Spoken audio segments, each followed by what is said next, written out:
Palakpakan po natin po ang Diyos. Okay, ganda po ng pag-aaralan po natin muli. Sa John 2, 1-11, at ang sabi po rito, okay, sabi po rito, at ng ikatlong araw ay nagkaroon nga ng isang kasalan sa Kana ng Galilea, at naroon ang ina ni Jesus. At inanyayahan din naman si Jesus at ang kanyang mga alagad sa kasalan. At nang magkulang ng alak, ang ina ni Jesus ay nagsabi sa kanya, wala silang alak. At sinabi sa kanya ni Jesus, babae, anong pakialam ko sa iyo? Ang aking oras ay hindi pa dumarating. Sinabi ng kanyang ina sa mga alila, gawin ninyo ang anumang sa inyo'y kanyang sabihin. Mayroon nga roong 6 na tapayang bato na naglalagay alinsunod sa kaugalihang paglilinis ng mga Hudyo na naglalaman ng bawat isa ng 2 o 3 bangang tubig. Sinabi sa kanila ni Jesus, punuin ninyo ng tubig ang mga tapayan at kanilang pinuno hanggang sa labi. At sinabi niya sa kanila, kunin ninyo ngayon at inyong hiharap sa pangulo ng kapistahan. At kanilang iniharap at nang matikman ng pangulo ng kapistahan ang tubig na naging alak nga at hindi niya nalalaman kung saan buhat, datapwat nalalaman ng mga alila na nagsikuhan ng tubig, ay tinawag ng pangulo ng kapistahan ang kasintahang lalaki. At sinabi sa kanya, ang bawat tao ay unang inilalagay ang mabuting alak, at kung mga kainom ng mabuti ang mga tao, ay saka inilalagay ang pinakamasama. Itinira mo ang mabuting alak hanggang ngayon. Ang pasimulang ito ng kanyang mga tanda ay ginawa ni Jesus sa Kana ng Galilea, at inihayag ang kanyang kaluwalhatian at nagsisampalataya sa kanya ang kanyang mga alagad. Basbasan ng Diyos ang kanyang salita, pwede na tayong umupo. Okay, so yung kwento po, nakulang po sila ng alak sa isang kasalan. Sa isang kasalan at nalaman po iyon ng ina ni Jesus sa laman, at sinabi sa kanya, wala na silang alak, at sinabi ni Jesus, babae, anong pakialam ko sa iyo? Okay? So, sinabi, tapos sabi ng kanyang ina sa kanyang doon sa mga tauhan, na sinabi niya, gawin ninyo ang lahat ng sabihin niya sa inyo. So, yun po yung kwento. Bakit controversial po na issue? Kasi daw, ang Panginoon ay nag-i-encourage na uminom ng alak. Kasi nga, yung tubig ay ginawa ng Diyos po na alak. So, pag-aaralan po natin ang malalim na kahulugan po nito. Nakahanda na po ba tayo? Okay. Ang title po ng pag-aaralan po natin ay transformation o pagbabago.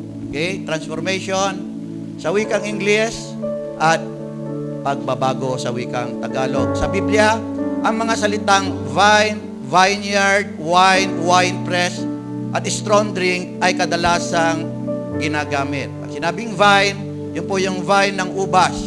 Okay? Vineyard, ito po yung taniman po ng ubas. Okay? Wine, alam nyo naman yan, yung wine press, gawaan po ng alak, at strong drink. Okay? So may gawaan ng alak sa bansang Israel, katulad na lang ng may gawaan ng alak sa buong mundo. At may tinatawag daw po na strong drink. Okay? So i-differentiate po natin ang meaning po ang pagkakaiba ng strong drink sa wine. Sa Isaiah 28:7-9, ang sabi po rito, these people also stagger from wine and reel from strong drink. Okay? Priests and prophets stagger from strong drink. They're drunk from wine. They reel from strong drink. Waver when seeing visions and stumble when rendering decisions. For all the tables are covered in vomit and filth and no clean space left. Tagalogin po natin, at ang mga tao ay sumusuray-suray dahil sa alak, at sila ay na-off balance, nawawala sa balanse dahil sa matapang na alak. Ang mga saserdote o ang mga pare at ang mga propeta ay sumusuray dahil sa strong drinks, sila ay nalalasing sa pamamagitan ng alak. Sila ay nawawala sa balance sa pamamagitan ng strong drink. Sila ay nakakaroon ng hindi malinaw na paningin. At sila ay natutumba, sila ay nagkakamali sa kanilang mga desisyon. At ang lamesa ay punong-puno ng suka at mga marurumi at wala daw lugar na malinis. So ito yung itinudulot ng talagang tunay na alak. So ayun po, alam na po natin po yan, itinudulot ng alak. Minsan kumukonsulta po tayo sa alak para makalimot po tayo po sa ating problema. Ang tanong, nakalimot po ba tayo? Hindi, pagkising mo, masakit yung ulo mo, may hangover ka, magkakaroon ka pa nga ng liver cirrhosis. Ilang na yung kaibigan ko, mga kasama ko, mga siga pa nga yung dito sa San Carlos noon, kasama ko, mga kaklase ko, sila ay nangamatay na ng dahil sa alak. Nagkaroon po ng liver cirrhosis po yung iba. Yung isa high blood na nga, patuloy yung pag-inom niya ng alak, kaya inatake po siya. So, ito po yung nangyayari. Ito po yung mga effect po ng alak. Okay, so, strong drink. Ano pa? Proverbs 31:4-5, it is not for kings or Lemuel. It is not for kings to drink wine, not for prince, strong drink. Okay? Lest they drink, forget the law and pervert the judgment of any afflicted. So hindi daw sa mga hari, hindi daw sa mga leader, yung alak po. Okay? Hindi daw po sa kanila, wag daw po silang uminom. Kasi makakalimutan daw po nila yung batas. Magkakaroon po sila ng perversion sa kanilang judgment. At ito ay makaka-apekto po sa kanila. Di po ba, pag uminom ka ng alak, yung isip mo, hindi ka nagkakaroon ng tamang desisyon sa iyong sarili. Kadalasan, ang barilan, tumatapang po sila, nakakaroon sila ng mabilis pa na pagdidesisyon at pinagsisisihan nila nang dahil sa pag-inom po ng alak. Okay, so, grabe po yung idinudulot ng alak. Maraming nakakulong nang dahil lang sa pag-inom ng alak. Amen? Kasi dahil sa maling desisyon. So, yun po yun. At mayroon pa mga verses sa Biblia na hindi ko na nilagay. Sabi, do not look the beer while it is brewing. Amen? Okay, do not look the wine while it is red. Sabi pa nga, look to ni, do not look. So, ito po yun. Kung gusto natin na magkaroon ng maganda at tamang pamumuhay, hindi po magulo, i-avoid po natin po yan. Whether yung alak na nandito po sa lupa. The water turned into wine was not an earthly strong wine, but a heavenly wine. Bakit kaya hindi ito earthly strong wines, but a heavenly wine? Sa John 2:9, ang sinabi po doon sa binasa natin, at nang matikman ng Pangulo ng Kapistahan, ang tubig na naging alak nga, at hindi niya nalalaman kung saan nagbuhat. So, hindi nalalaman ng Pangulo, yung leader, kung saan nagbuhat ng yung alak. Sa wikang English, when the head steward tasted the water that had been turned into wine, not knowing where it came from. So, not knowing where it came from could mean he never tasted such wine in his lifetime. Siguro manginginom ito. Wala pa gaanong mga brand po noon. Iisa lang ang brand nila. Yung strong drink, yung galing po sa ubas, wala yung mga iba pang brand. Pero bakit hindi niya alam kung saan nang galing? Siguro bago sa kanyang panlasa. It came from a place he doesn't know. Maaaring ito yung ibig niyang sabihin. Galing sa isang lugar na hindi niya alam. O the taste of the wine was out of this world. Kasi sabi niya, inilalabas yung alak kapag bago ng kasalan, pag bago pa lang yung okasyon. Pero dito, inilabas yung napakasarap na alak kapag ito ay sa huli na. Okay, so yun yung binasa po natin. So itong alak na ito, lugod na lugod po itong leader po na ito. So it could be out of this world yung lasa po ng wine. Amen? It could be yung napakasarap. Okay, napakasarap na alak kasi nasatisfy po siya. Satisfaction, nasatisfy po iyong leader po na ito. Katulad din ng inumin, ito na hindi alam kung saan nanggaling po. Yung, alam niyo po ba yon, nung nagutom yung mga Israelita, okay, nagutom po sila, nagpaulan po ng Diyos ng mana. Yung mana ay hindi yung pinamana. Pagkain po ito, Okay, alamin po natin ano ba yung mana. Deuteronomy 8:16. Sabi po rito, in the wilderness, He feed you manna. Okay, pinakain kayo ng mana ng Diyos, sabi sa mga Israelita, which your father did not know. Hindi nyo alam. That He might humble you, that He might test you to do good for you in the end.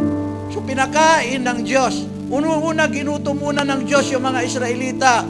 Ginutom sila ayon sa Deuteronomy 8:3 para ipakita sa kanila na ang tao ay hindi lamang nabubuhay sa tinapay, ngunit sa bawat pangako ng Diyos na lumalabas sa kanyang bibig. Na ang Diyos hindi po sila pababayaan. Nagko-complain po sila, kaya ang Diyos, God rained manna from heaven. Doon sa disyerto walang halaman, but there was provision of food in the middle of the desert. At hindi daw po nila alam itong mana pong ito.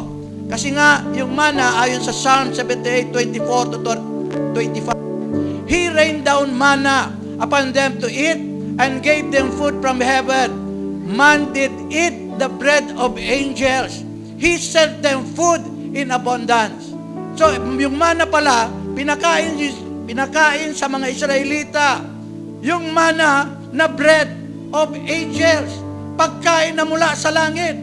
So, if Jesus Christ made this wine, it should be made from heaven. Because God, Jesus Christ is God. Amen? So, it should be out of this world. Yung panlasa niya ay hindi katulad dito po sa lupa. Yung alak na tini-offer niya po ay hindi nakakapahamak. Hindi ayon dun sa binasa po natin. Hindi ka susuray-suray.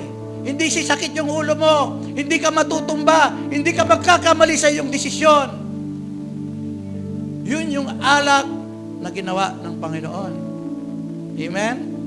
Lalalim pa ba tayo? Gusto niyo pa? Amen? Kung ganoon, anong ibig sabihin ng unang himala ng Panginoong Hesus na pagbabago ng tubig patungo po sa alak? Vines, vineyard, wine, and winepress are often used as symbolic terms to refer to God and His people. Okay? So yung mga vines daw, vineyard, ginagamit na pananalita, wine, winepress are often used. Ginagamit na pananalita ito ng Diyos bilang isang symbolic. Parang parable. Ang meaning ng parable, ginagamit ng Diyos yung mga buhay po, pang-araw-araw po na buhay ng tao, na may symbolic meaning, may moral lesson tayong mapupulot. Halimbawa, Isaiah 52:1-2. I will sing for my beloved my love song. So love song po ito. Okay, concerning His vineyard. The one I love had a vineyard on a very fertile hill. He plowed its land and cleared it of stones. Then he planted it with the choicest vines, built a watchtower in the middle of it, and dug a wine vat in it. He expected it to produce good grapes, but it produced only wild ones. Okay? So ginagamit ng Diyos kung ano yung kultura, kung ano yung nakikita po sa bansang Israel. May vineyard po doon, may ubasan po doon, may mga wine vats po doon, may mga grapes po doon. So, ano po ba itong kanta pong ito? Ano po bang pinapatungkulan? The vineyard of the Lord is the house of Israel. In this song of the vineyard, Isaiah records the careful and loving treatment that the owner God gave to His vineyard Israel and watched over the vineyard Israel to protect it from its enemies. Yung binasa po natin po ngayon kasi noon, yung nakaraan sa Isaiah 52:1-2, sabi, He plowed its land and cleared it of stones. Kapag inisip-isip po natin, may vineyard. Ang vineyard daw po ay Israel. Okay? Yung ubasan ay Israel. Ngayon, kapag sinabing sinaka mo yung lupa, yung vineyard, inalisan mo ng stone, tapos He planted it with the choicest vines, pumuha ka ng yung vine, yung pinakamaganda na vine of grapes, tapos nag-build ka ng watchtower. Ano po yung pinapakita po nito? Ano sa tingin ninyo pinapakita? Anong gustong ipakita ng Diyos po dito? May vineyard, amen? Tapos sinaka ng Diyos, pinagtrabahuan ng Diyos. inalisan niya ng damo, ibig sabihin, God cares for His people. Amen? Ang Diyos, concerned sa kanila, concerned sa kanilang lugar, concerned sa kanilang kapakanan. Ayaw niya ng may mga stones. Hindi sila tutubo. Kasi kapag nagtatanim ka at maraming bato, sagabal sa pagtutubo. Kapag maraming damo, sagabal sa pagtutubo. Then He planted it with the choicest vines. Hindi lang basta-basta vines. Ipinili yung the best po para sa Diyos, para sa mga Israelita. Built a watchtower. Ano po ang purpose ng watchtower? Alam niyo po ba yung watchtower? Amen? Bantay, nandun. Watchtower. Tower, tapos may watcher. Binabantayan niya. Binabantayan niya. Bakit? Baka mamaya may leon. Baka mamaya may daga. Baka mamaya may mga wild animals na kakain doon sa grapes na itinanim po nila. Baka mamaya may magnanakaw. Ibig sabihin, protection. So, ibig sabihin, sa Isaiah 5, 1 at 2, bagamat ginamit po yung vine, ginamit po yung wine, ginamit po yung mga vineyard, wine press, ito pa ay tumutukoy po sa pagmamahal ng Diyos sa bansa pong Israel. Amen? Ano pa? Okay? Sabi po sa Isaiah 52, 2, and dug a wine vat in it, gawain ng wine. He expected it to produce good grapes, but it produced only oil vines. Anong ibig sabihin naman po nito? Okay? Yung una, and dug a wine vat in it, a meaning God's careful and loving treatment of God. Okay? So, yung careful and loving treatment of God to His people. So, hindi lang ito tumutukoy sa bansang Israel, ito rin po ay tumutukoy pagdating sa pagmamahal ng Diyos, ito rin po ay tumutukoy sa lahat po sa atin na tao po ng Diyos. That God cares and loves us so much. Amen? Inaalagahan po tayo po ng Diyos. Ano po naman, sabi po sa susunod, He expected it to produce good grapes. Ini-expect niya kasi inalagaan niya eh. Amen? Ini-expect ng Diyos, kapag inalagahan niya yung kanyang tao, God expects for good in return. Kapag tayo, nagbigay po tayo ng mabubuting bagay sa isang tao, ano i-expect natin? Susuklihan tayo ng masama? Hindi. Ini-expect natin, susuklihan po tayo ng mabuti. Ganon din po ang Diyos. Good grapes or good vine represents Israel's submission to God's will. God is so good to them. God is so good to us. God expects goodness in return. Hindi po ungratefulness. Amen? Naunawaan po ba natin? Alam po ba natin na napakabait po ng Diyos na inaalagahan tayo? Kalain nyo, hindi tayo karapat-dapat, makasalanan tayo. For every week nakakasala po tayo, yet God is protecting us. God is providing our needs. God is loving us. God is embracing us by His Spirit. Pero hindi tayo karapat-dapat, makasalanan po tayo. God died for us while we were yet still sinners. Mahal na mahal po tayo ng Diyos. Na-expect ng Diyos, at least man lang magpasalamat tayo. At least man lang sumunod tayo sa kanyang kalooban. Pero anong nangyari sa bansang Israel? But it produced only wild ones. Wild grapes or wild ones represent Israel's sin and rebellion. Imbis na magpasalamat sila sa Diyos, imbis na sumunod sila sa Diyos, sumunod sila sa ibang Diyos. Naging sila po ay, naging self-reliant po sila. Ang self-reliant sa Biblia ay kasalanan. Kaya galit na galit po ang Diyos sa kanila. Noon wala nangangailangan po sila, umiiyak po sila sa Diyos. Iligtas mo kami rito sa bansang Ehipto. We are in the bondage of Egypt. Padala ang Diyos, tinulungan sila, nakalabas sila, ang grateful sila. At nung nakarecover na sila, mayroon na silang lahat. Nakalimutan nila yung Diyos. Sinabi nila, ito'y galing sa akin. Amen? Lahat daw ng kayamanan galing daw sa kanila. Kaya nagalit ang Diyos. You proud Israel. Amen? Nauunawaan po ba natin? So therefore, the miracle of Jesus turning the water into wine must be symbolic. Symbolic po yun. Symbolic of transformation. Okay? Number 1, symbol. It is a symbol of transformation from God's law to God's grace. First miracle of Jesus. Bakit ba first miracle of Jesus? Lord, bakit ba? Pinakaunang miracle mo is to turn the water into wine. Because it's, number one, it's God wants to show a transformation to His people. May gusto siya kasing ipahiwatig sa kanyang mga tao. So, it is a symbol of transformation from God's law to God's grace. Mark 2:22. At walang taong nagsisilid ng bagong alak sa mga balat na luma. Sa ibang paraan ay pinupunit ng alak ang mga balat na nabubuo ang alak at nasisira ang mga balat. Kundi ang alak na bago ay sinisilid sa mga bagong balat. Kasi daw, noong unang panahon, yung kanilang sisidlan ng alak ay balat. Okay, balat ng hayop.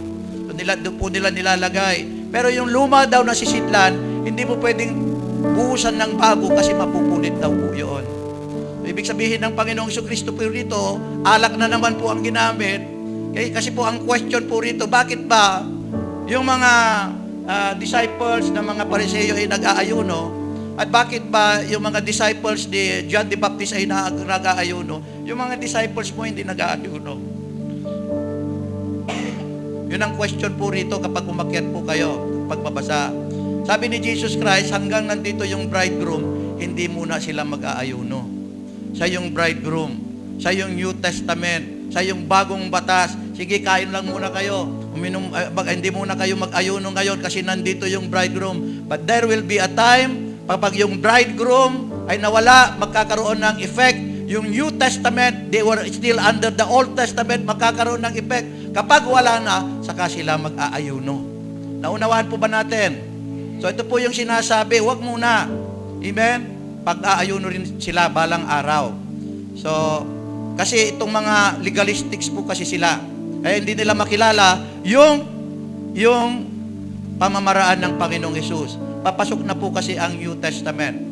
Hebrews 8:10-8. Sabi po rito, sa itaas ay sinasabi, mga hain at handog, at mga handog na susunuging buo, at mga hain patungkol sa kasalanan, ay hindi mo ibig at di mo rin kinalulugdan, mga bagay na inihahandog ayon sa kautusan. Saka sinabi niya, narito ako'y pumarito upang gawin ang iyong kalooban. Inalis niya ang una upang maitatag ang ikalawa. Ano yung una? Yung paghahandog ng hayop. Sa kanilang kapanahunan, para marilisan sila ng kasalanan, kailangan maghandog sila ng hayop. Kwento ko na po ito sa inyo noon, itinuro ko na. Kapag mayaman ka, maghahandog sila ng toro. Kapag middle class ka, maghahandog ka ng lamb. Kapag pobre ka, maghahandog ka ng turtle dove. Sabi po doon, without the shedding of the blood, there is no remission of sin. Pero yung paghahandog ng hayop ay reminder lang sa gagawin ng Diyos sa hinaharap, na siya mismo yung maghahandog ng kanyang sarili at magbubuhos ng dugo para sa kapatawaran po ng kasalanan. Kaya nung dumating na yung panahon, inalis niya yung Old Testament. Siya na mismo ang kaligtasan sa pamamagitan ng dugo ng Panginoong Jesucristo. So, transformation. Amen? Nakukuha po ba natin? Sa habag, sa biyaya ng Diyos po tayo nangaligtas by the grace of God. Amen. Ano pa? Hebrews 9:15-16, at dahil dito, siya ang tagapamagitan ng isang bagong tipan upang sa pamamagitan ng isang kamatayan na ukol sa ikatutubos rin ng mga pagsalangsang ng nasa ilalim ng unang tipan, Old Testament, sa wikang Ingles, ang mga tinawag ay magsitanggap ng pangako ng manang walang hanggan. Sapagkat kung saan mayroon tipan, doon kinakailangan ang kamatayan ng gumawa niyaon. So yun po yung transformation. Pangalawang transformation, it is a symbol of transformation from inward holiness to outward holiness. Transformation, okay, from inward to outward holiness. Sa verse po natin na binasa kanina sa John 2:6-7, sabi po roon, wikang English, his mother told his servants, whatever he tells you, do it. Now, there were 6 stones water jars there for Jewish ceremonial washing, each holding 20 and 30 gallons. Jesus told the servants, fill the water jars with water. So may mga 6 na tapayan daw po doon, okay, na made of stones, water jars, nandoon po sa kanyang tabi, di ba? May 6 na tapayan. At sabi ng Panginoong Jesucristo, punuhin mo yung tapayan. Okay? So ano po ba yung meaning po ng tapayan? Anong ginagawa po nila sa tapayan po na ito o yung 6 stones water jar? Okay? Ito po ay ginagamit po nila ng paglilinis. Parang ganito sa picture. Okay? Yung picture, next slide. Parang ganyan po sa picture. Okay? So bago sila pumasok at manalangin, naglilinis po sila. Sila po ay nagwawash ng kanilang mga sarili, kanilang mga damit. Okay? Kapag kanilang gagamitin ng mga tasa, nililinisan po nila po yan. Okay? At sila po ay mananalangin. Okay? Yun po yung kanilang ginagawa. So, naglilinis sila sa labas. Naglilinis sila sa labas. Ang problema, hindi nila nililinisan yung kanilang panloob. Linis sila sa labas. Napaka-critical nila kay Jesus Christ. Kapag sila pa kumain, kailangan hugasan nila ang kanilang mga kamay. Hindi pa siya kayo maghugas ng kamay bago kayo kumain? Amen? Anong sagot ng Panginoong si Kristo sa kanila? Ito, pasagot. Mateo 23:25 to 28, sa aba ninyo mga eskriba at mga pariseyo, mga mapagpaimbabaw, sapagkat inyong nililinis ang labas ng saro at ng pinggan na tapwat sa loob ay puno sila ng panlulupig at katakawan. Ikaw, bulag na pariseyo, linisan mo muna ang loob ng saro at ng pinggan upang luminis naman ang kanyang labas. Saba ninyo mga eskriba at mga pariseyo, mga mapagpaimbabaw, sapagkat tulad kayo sa mga libingan, pinapaputi na may anyong maganda sa labas, tatapwat sa loob ay puno ng mga buto ng mga patay na tao at ng lahat ng mga karumal-dumal. Gayon din naman kayo. Sa labas ay nangangaanyong matuwid sa mga tao, tatapwat sa loob ay puno kayo ng mga pagpapaimbabaw at ng mga katalampasanan. Nirebuke sila ni Jesus Christ. God is not after our outward appearance. God is after our inward appearance. Gusto ng Diyos magsisi tayo sa ating mga kasalanan. But as we follow, utos po ni Maria, isang utos lang sinabi ni Maria sa buong Biblia, do whatever He tells you. Ginawa nila, as you follow, God will change you, God will transform you. Ang transformation doon sa Kana ay hindi nangyari doon sa pagbuhos po nila. Ang transformation, habang iniladala po nila yung bottle of water turned into wine, nagtatransform yung alak. Sabi po ng Ephesians 5:18, at huwag kayong magsipaglasing ng alak, huwag kayong magsipaglasing ng alak na kinaruroon ng kaguluhan, kundi kayo'y mga puspos ng Espiritu Santo.